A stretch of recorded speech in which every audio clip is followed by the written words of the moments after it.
All right, so are you ready to dive into The Outsiders with us today? We're going to go deep. I am so ready. Let's do it. Okay, great. So we're talking about S.E. Hinton's The Outsiders, and as always, we're not just like skimming the surface here. We're going deep, Yeah, exploring all those like raw emotions, the social tensions, everything that makes this book so timeless, right? absolutely. And the coolest part is we get to see it all through Ponyboy's eyes. He's our narrator, Right. that 14-year-old greaser narrator. Yeah. It's like we're right there with him in Tulsa in 1965. You know what's always struck me about The Outsiders is that Hinton, she just drops us right into this world right away. It's like a pressure cooker. Yeah. And you immediately feel this weight of the social divisions, Yeah. this tension that's simmering between the greasers and the Socs. Yeah. It's not just a story. It's like a glimpse into a very specific time and place Right. where your social standing could determine your entire life. Totally. And it's like those labels, greaser and sock, I mean, they really define like everything for these characters. Yeah, they do. But I think as you get deeper into the book, you start to see how those labels, they don't tell the whole story. Yeah. Like take Ponyboy, for instance. Hmm. He's a greaser, Right. but he loves movies. He's always reading books. Mm-hmm. He even mentions wanting to be a scholar at one point. Yeah. That doesn't exactly scream greaser, does it? No, it really challenges those preconceived notions that we have. And I Yeah. think that's what makes his narration so compelling. Yeah. He's intelligent, he's introspective, Yeah. but he's also impulsive, Yeah. which of course lands him in some very sticky situations. Yeah, definitely. Remember that scene where he's walking home alone from the movies? Oh yeah, classic Ponyboy move. Oh, totally. He loves his solo trips to the cinema. Yeah.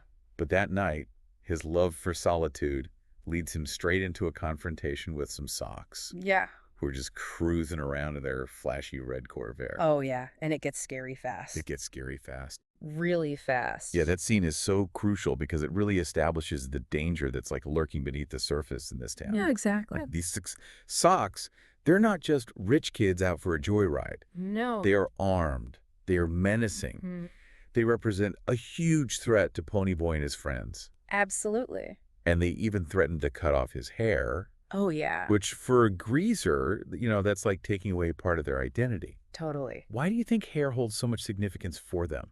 Well, I think it's more than just a style. It's like a Uh, symbol of Yes. rebellion, of solidarity. You know, Okay. they're constantly being judged and marginalized. Right. So their hair becomes this marker Yeah. of their difference, their defiance against all the norms that society's trying to impose on them. Yeah, like their own personal flag. Totally. A way of saying, this is who we are, Yeah, and we're not backing down. exactly. Thankfully, in this scene, Ponyboy's brothers, Derry and Soda Pop, they show up with the rest of the gang Yeah. and chase the Socs off. And this is where we really start to see that strength of the greaser bonds.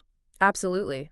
It's a family forged in, difficult circumstances. Yeah. They have to rely on each other for protection, support, love, even in a world that often feels hostile. Absolutely. You've got Steve, who's Soda's best friend, and a total gearhead. Mm-hmm. Two-bit, always there with a joke Yeah. to lighten the mood. Yeah. And then there's Dally, the tough guy, the hardened criminal. Yeah. But he has a soft spot for Johnny. Yeah. The youngest and most vulnerable of the group. Yeah, Johnny's character is so heartbreaking. It really is. He's the kid who's been dealt a bad hand, Yeah. abusive parents, poverty, Mhm. just this constant feeling of being an outsider, even among his own group. Yeah. He just wants to be loved and accepted. Absolutely. And he finds that surrogate family with the greasers. He does. But even with that rough exterior, Mm-hmm. they have these moments of lightness and connection. Yeah. Like when they go to the drive-in Yeah. and Ponyboy and Johnny, they strike up a conversation with Cherry and Marcia, All right. two Sock girls. Talk about crossing enemy lines. I know, right? It's a big deal. It is a big deal. And it's such a pivotal scene Yeah. because it challenges those rigid boundaries that define their world. Yeah. Suddenly you have these two groups, sworn enemies, Right. and they're finding common ground. They're sharing popcorn, talking about sunsets and movies. Yeah, and Cherry, she's not your typical Sock. No, she's not. She sees beyond those stereotypes. Yeah. She even says to Ponyboy, things are rough all over, Mm-hmm. acknowledging that, like, teenage struggles, they just go beyond social class. Right. She's fascinating because she represents a potential bridge between those two worlds. Totally. She's willing to question her own preconceived notions, and she recognizes that shared humanity that connects her to Ponyboy, Yeah, despite their very different backgrounds. absolutely. Yeah. But unfortunately, that sense of connection is shattered later that night Yes, it is. when Ponyboy and Johnny run into those same Socs again. And this time, the consequences are devastating. Yes, they are. This is where all that tension that's been building throughout the story, Right. it just reaches its breaking point. Yeah. The violence erupts, Yeah. and Johnny, in a moment of desperation and fear, he kills Bob, Yeah. one of the Socs. Yeah. It's a huge turning point for both boys. Absolutely. It propels them on this path of fear and uncertainty. Yeah. They become fugitives. Yes, they do. They rely on Dally to help them hide out in an abandoned church. Right. It's like they've been thrown into a whole new world, Yeah. isolated, cut off from everything they know. Mm-hmm. They try to fill that emptiness with books, Right. with like stolen moments of beauty. Yeah. Like that sunrise that inspires Ponyboy to recite that Robert Frost poem. Oh, yeah. Nothing gold can stay around. Why do you think that poem resonates so deeply with him in that moment? I think it speaks to the fleeting nature of innocence of youth, Yeah. of those golden moments that just slip away so quickly. Yeah. They're in hiding. They've committed this terrible act. Right. Their lives are in turmoil. Yeah. It's like they're watching their own golden youth fade away before their very eyes. Yeah, and just as they start to find some peace in that isolation, tragedy strikes again. It does. This time it's a fire? A fire, yeah. It's chaos and heroism. The church goes up in flames, and Ponyboy and Johnny, they risk their lives to save those kids Right. who are trapped inside. Yeah. It's such a selfless act, a moment of redemption Yeah. in the middle of all this darkness. Yeah. But it comes at a cost. Yeah. Johnny is hurt badly, and his life is hanging in the balance. Yeah. And Dally, when he hears the news about Johnny, he's devastated. Oh, yeah. He's the tough guy, the one who always seems in control, but underneath it all, you see just how much he loves Johnny. Absolutely. It's a reminder that even the toughest people are capable of deep compassion and vulnerability. Yeah. And it really sets the stage for the Rumble, that epic showdown between the Greasers and the Socs, right? The Rumble that's going to test their loyalties, their courage, and force them to confront the brutal realities of their world. But we're going to dive into all that in the next part of our deep dive. Yes, we are. Stay tuned. So we left off with Ponyboy and the rest of the gang, you know, getting ready for that Rumble. Yeah. The ultimate showdown with the Socs. It's like this pressure valve that's about to burst. Right. All that tension, all that resentment, it's all going to come to a head. Exactly. And you can really feel that shift in the story at this point, right?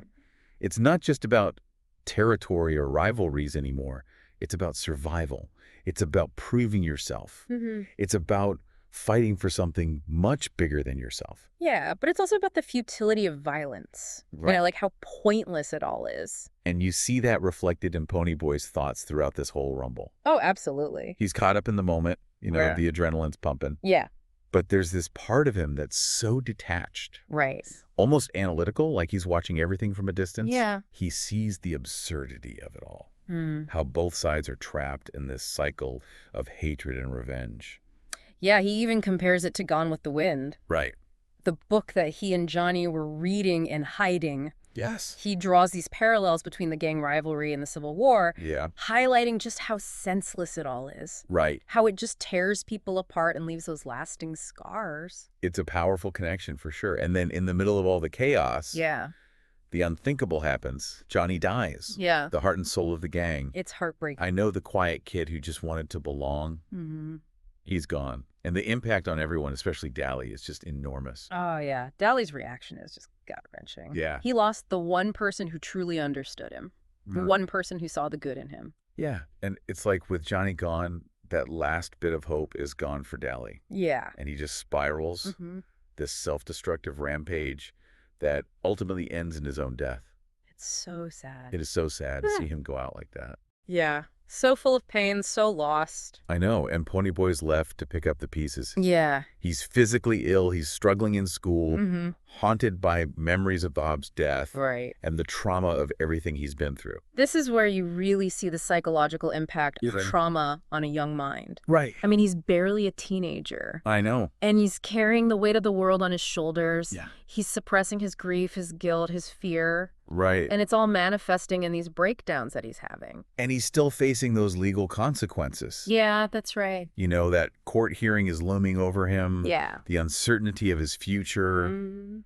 It's a constant reminder that actions have consequences. Yes, they do, even in the heat of the moment. Exactly. But even with all this darkness, Yeah. there's a glimmer of hope. Yeah. Remember that scene where Ponyboy's looking through the yearbook Oh, yeah. and he sees Bob's picture? Mm-hmm. It's like a light bulb goes off. Totally. He sees Bob not as the enemy, Yeah. but as a human being. Right. A kid with dreams. Yeah, a kid with a family. With a life that was cut short. Yeah, and it's such a crucial moment of empathy for Ponyboy.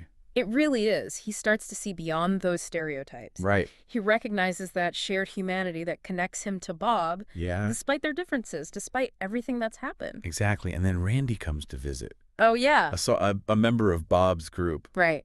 reaching out to Ponyboy. And he expresses remorse for what happened. Yeah. He admits that he's tired of the fighting, Yeah. tired of all the violence that's tearing their community apart. Yeah, Randy's character is so important He is. because he represents this break Yeah. from those rigid social norms Mm-hmm. that Yeah. define their world. Yeah, he's questioning the status quo. Right. Acknowledging how pointless the rivalry is. Yeah. And he's seeking understanding Mhm. that goes beyond those social boundaries. And he reveals something that changes everything for Ponyboy. What's He tells Ponyboy that he saw the whole fight at the park all right?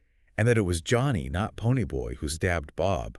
Whoa. I know, right? That revelation must have been huge for Ponyboy. It completely shatters the illusion that Ponyboy had built up Yeah. to protect himself. Right. You know, that belief that he was responsible for Bob's death. Yeah. It's a heavy burden to carry, and to have it lifted so suddenly, Mm-hmm. it's both liberating and unsettling.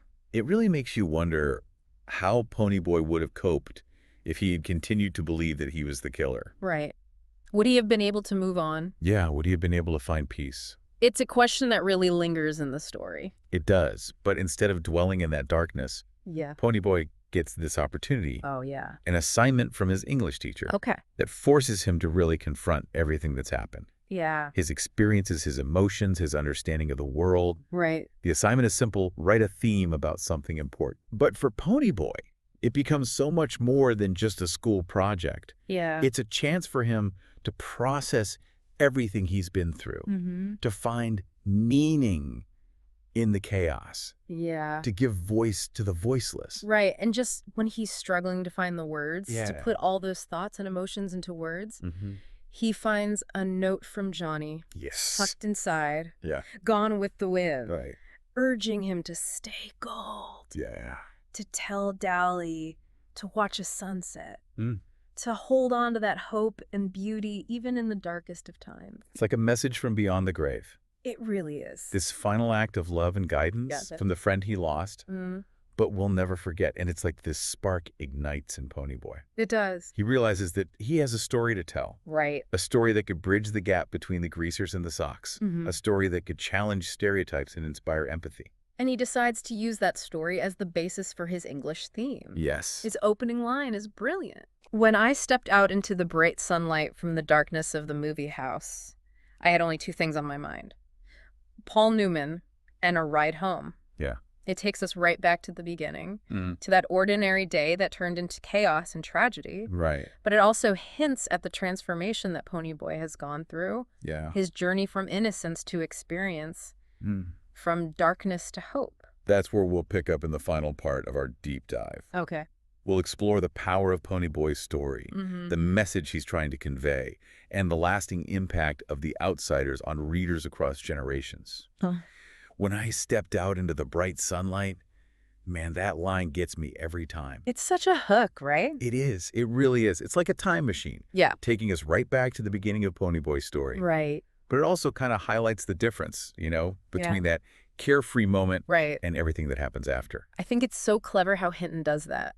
Yeah. Uses that contrast to draw us in, to make us really feel the weight of Ponyboy's experiences. Right. It's like she's inviting us to walk in his shoes. Yeah, to see the world through his eyes. Exactly. And through his story, we get these glimpses of like the real people underneath those labels. Yeah. You know, greaser, sock. Right. Think about Dally for a second. Yeah. He's the tough guy, the one with the long rap sheet. Right. But he's also fiercely loyal. Yeah.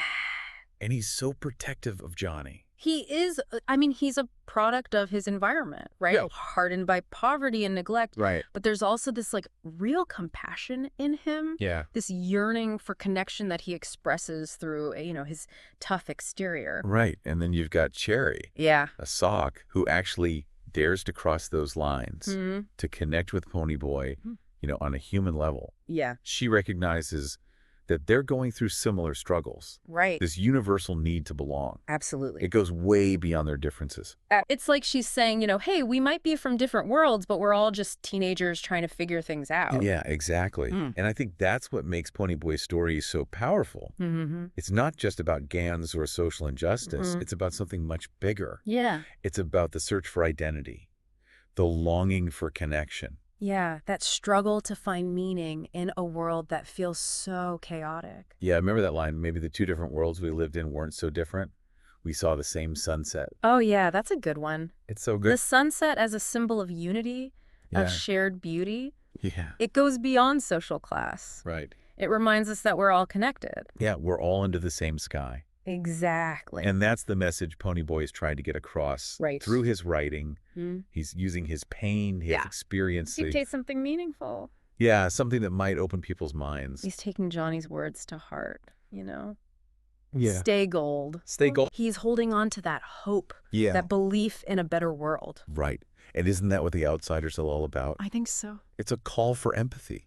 Yeah. A plea for understanding. It's about seeing the humanity in everyone, Yeah. no matter where they come from. No matter their background, their social status, the labels people put on them. Exactly. It's a story that I think will always resonate with people. It will. Because it really gets at the heart of what it means to be human. Yeah.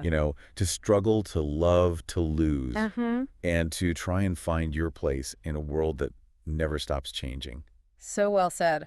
I think that about wraps up our deep dive into The Outsiders. I think it does. Yeah. What a book. What a story. It's amazing. I hope you enjoyed this deep dive as much as we did. Me too. And we'll see you next time.